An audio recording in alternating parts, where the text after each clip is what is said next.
All right, you in your car? Ready to go? I'm in my car. Toldos? Okay, here we go. Parshas Toldos. So, Parshas Toldos is, it's interesting. First, it starts off that it's generations. Toldos means generations or offspring, and this is the birth of Jacob. Not only Jacob, but his brother, twin brother, Esau. And Rebecca was having trouble having children. Her mother-in-law Sarah didn't have a child till she was 90, and Rebecca didn't have a child for the first 20 years of marriage. So, and when she did have it, she had twins, and the twins were such that it was almost like a zero-sum game. Whoever was on top, the other guy was below. Whoever rose to power, the other one would fall. And we're going to see that those two powers are the Jewish people and it's what's really going to become Christian Europe, or the West, the West, we'll say, the leaders of the West. And that will be Esau.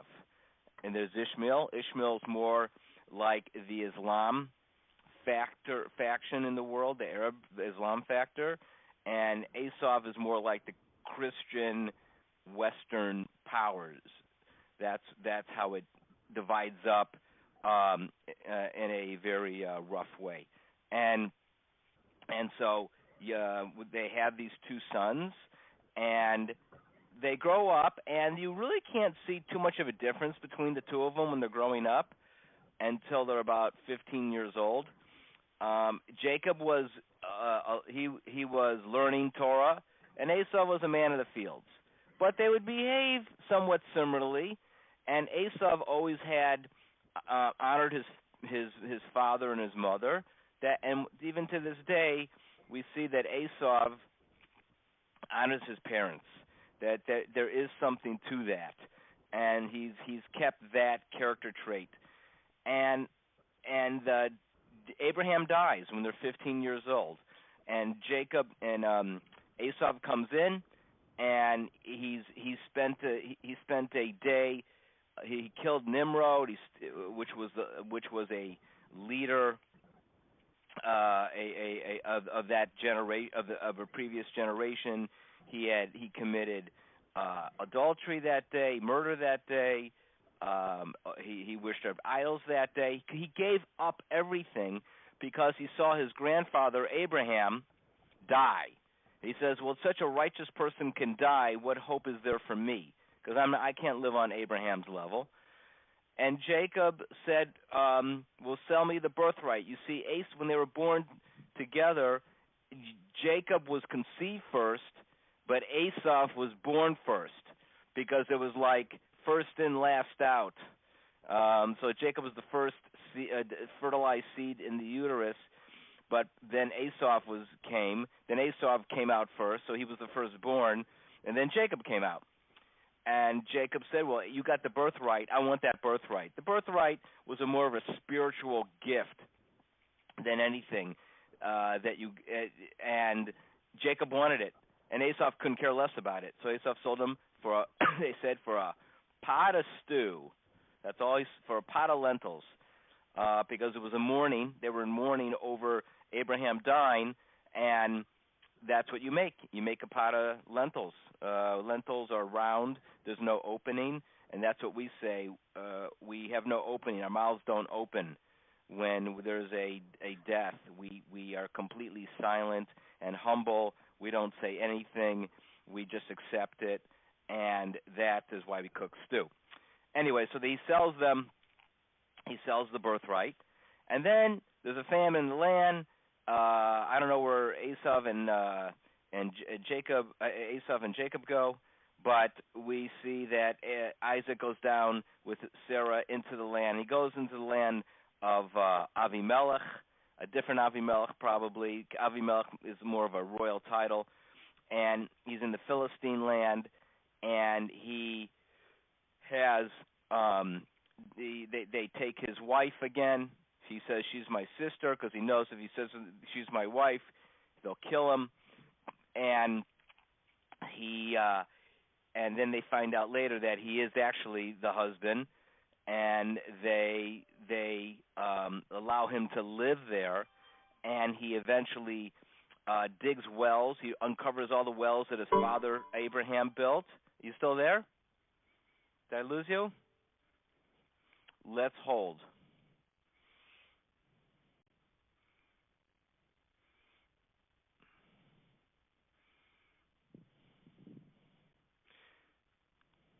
Steve, are you there?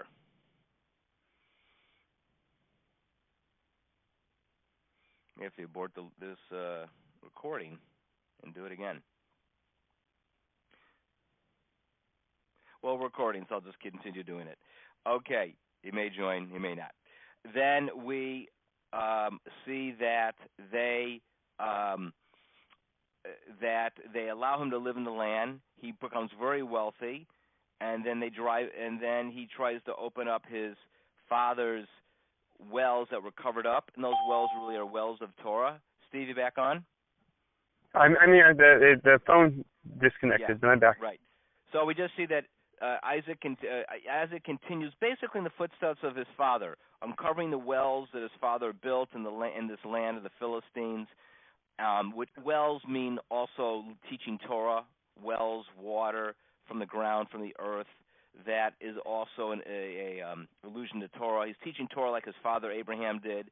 He gets into arguments with the shepherds in the land. Who dug the well? Whose water is it? These are all, we say whatever happens to the fathers happens to the sons.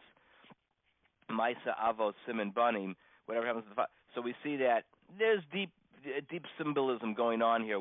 He's fighting the land over water, over Torah, and then they eventually make a bris with him, a covenant, and he then after that he discovers a well that they do not dispute, and so there were three wells. We say the first well was the second temple, the second well was the second temple, and the third well will be the third temple, which everyone will be happy with and agree with.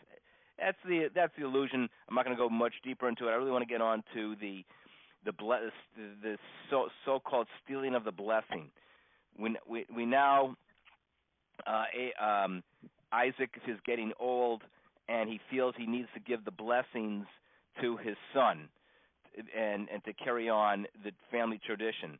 It was supposed to be that Isaac was going to get the spiritual blessing, Jacob was going to get the spiritual blessing, and Esau was going to get the physical blessing, and they would work together as a team. One would take care of all the physical needs of the Jewish people, and one would take care of all the spiritual needs of the Jewish people. That was the idea.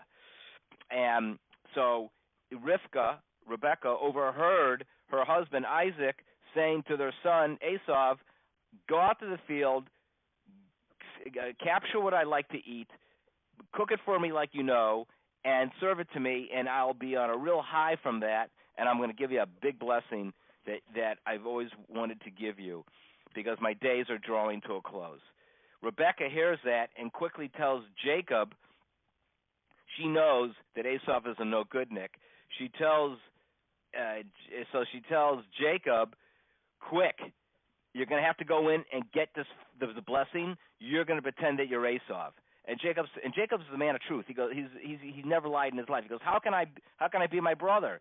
He's hairy. I'm not hairy, and I'm a smooth-skinned guy. He's a big, hairy, brute guy. And she goes, "Don't worry. You'll wear lamb skins or sheep skins. You'll go in there. You will fake it. He can't see, because Isaac was blind at the end of his life." She goes, "He can't see you. He'll just hear you. He'll feel you. It'll be okay." So he goes. So to make a long story short, Jacob goes in dressed up with a hairy mount on his hands and on his arms, and he's wearing his brother's clothes, because his brother Esau leaves some of his clothes by his mother. That's just a detail, but it's true. He goes in. Their voices sound the same. So Isaac can't tell the difference between Esau and Jacob. And he says, "Are you my son Esau, and he goes, I am. He doesn't say I am Esau. He just says I am. Okay? So technically he didn't lie. Mhm. And he puts out his hands, and his father feels his hands.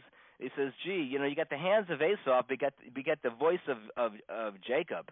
That's a very famous line. Hands of Esau, voice of Jacob. Because he used the word God. Esau didn't use God. Jacob uses God when he talks. So anyways, he gets this big blessing about physicality from his father. And he leaves, and as he's leaving, Esau comes into the room, but Esau doesn't see him. One guy goes in, one guy goes out, you know, like a double door kind of thing. And then Esau realizes, he asks for the blessing, the father said, I already gave it to you. Who was that? He goes, whoever that was, he shall be blessed. Because Isaac saw hell open up underneath him. You know, he visualized it. He goes, oh my God, now I know the truth. Esau is no good, Nick, and this guy Jacob is the real heir, and that's what happens. Jacob gets it, and then Esau reveals later on in his argument with his father, trying to get a bracha. He says, this is the second time he stole from me. He told me he took the birthright too, and Isaac goes, oh, he took the birthright too. What's with this Esau? He's giving away everything. So Isaac is glad he gave the blessing to Jacob. And what does he give the blessing to Esau? He says, when your brother leaves the world of Torah, when the Jewish people leave Torah, I will give you God's blessing that you can overtake them. So when the Jews leave Torah, that's when Esau can get us. When we're in Torah, we have a spiritual power that they can't get us.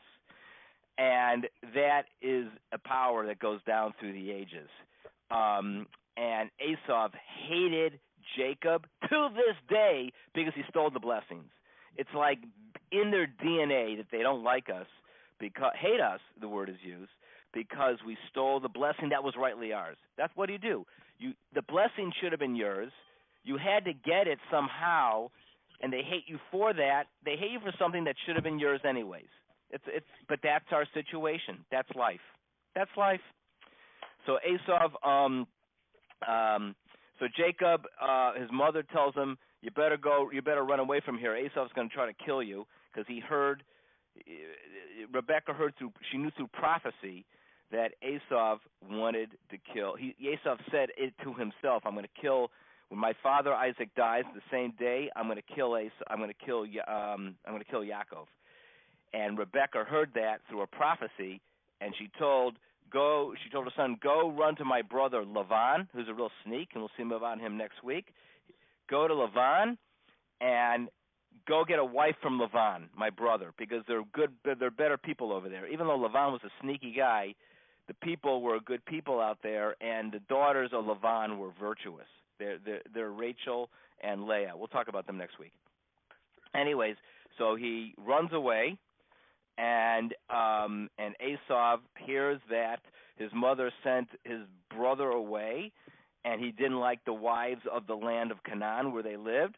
So he, without divorcing the wives that he already had taken, that he knew his parents didn't like, he takes a wife from Ishmael, his uncle, which was not such a great choice, but that's who he chooses as a third. So Esau's got 3 wives. And he's got this hodgepodge of wives, and none of them are really that great. Anyways, and that's how the parsha ends. And it's interesting that I'll end with this, that Esau says that he's gonna kill Jacob, and then Rebecca prophesizes, why should I lose 2 sons in the same day? What does she mean? Why should I lose 2 sons in the same day? Because we'll see later on that when the day that Jacob is buried in the cave of the patriarchs, Esau tries to stop that from happening and says, I'm the true heir. I should be buried here.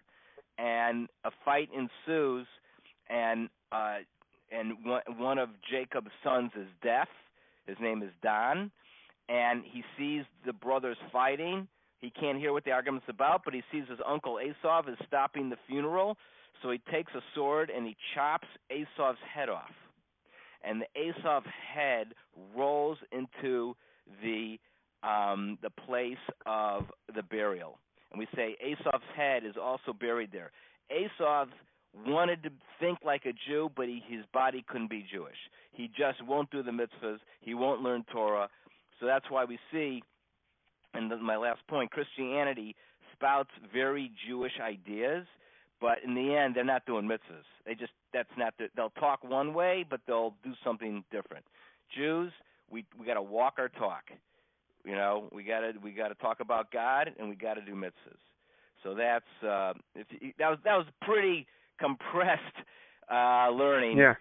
But that's this week's parsha, the story of Jacob and Esau, and they will re-meet each other 60 years later. They'll meet each other 20 years later. Wait, Esau is killed.